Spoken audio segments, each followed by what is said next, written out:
السلام علیکم students, I am your teacher Saad Ali Raza. ہم نے کلاس 10 کا سبق نمبر 4 سٹارٹ کیا ہوا ہے، اردو ادب میں عید الفطر۔ آج ہم اس کا خلاصہ کرتے ہیں۔ آپ خلاصہ اپنی ڈائری پر، اپنی کاپی پر، ہوم ورک والی پر نوٹ کر لیں۔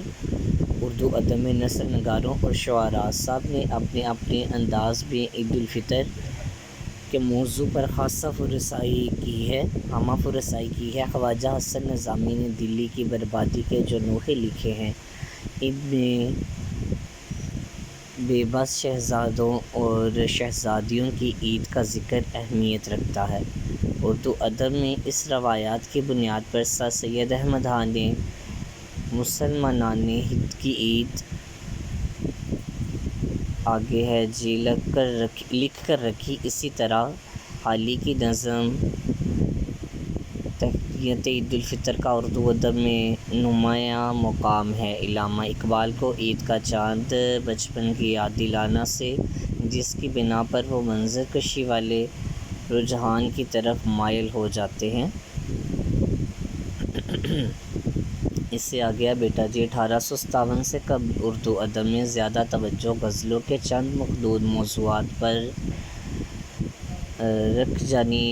رکھی گئی تھی، مگر جنگ آزادی کے بعد نظموں کی طرف توجہ تیزی سے ہوئی۔ عید الفطر پر نظموں کی کثرت کا سبب بھی یہی ہے۔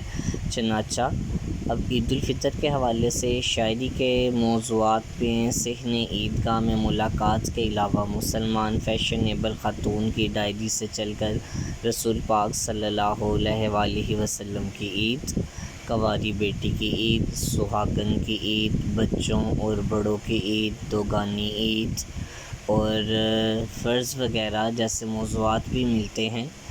یوں عید الفطر بھی متوسط طبقے کے حالات و مسائل سے منسلک نظر آتی ہے۔ بیٹا یہ جو الفاظ میں بولے ہیں یہ آپ نوٹ کرتے جائیں، ساتھ ساتھ اگر سمجھ نہ لگے تو آواز کو سن کر آپ وہ لکھ سکتے ہیں۔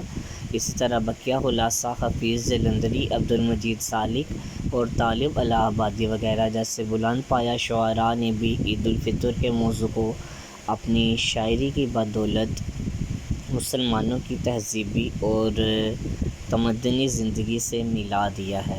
یہ میں نے مختصر سا خلاصہ بولا ہے جو اسکرین پر موجود ہے، آپ اس کو دیکھ کر لکھ سکتے ہیں اور یاد بھی کر لیجیے گا۔